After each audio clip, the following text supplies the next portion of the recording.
మనం చుక్కకూర హార్వెస్ట్ చేసినప్పుడు అండి ఈ కొత్తిమీర వీటిలాగా మొత్తం మొదలతో సహా పీకేయక్కర్లేదండి. ఈ ఆకుల వరకు తీసుకుంటే చాలు.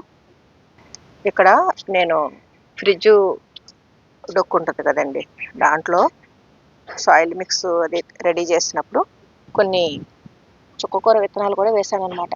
అవి చక్కగా పెరిగి ఈ 4 మొక్కలండి. ఇవి చూసారా, 1 2 3 4 ఈ మొక్కల నుంచి చాలా ఆకు వచ్చింది. ఇవన్నీ కూడా మొదళ్ళ వరకు కొద్దిగా మనం ఉంచేసండి, కట్ చేసేస్తే సరిపోతుంది.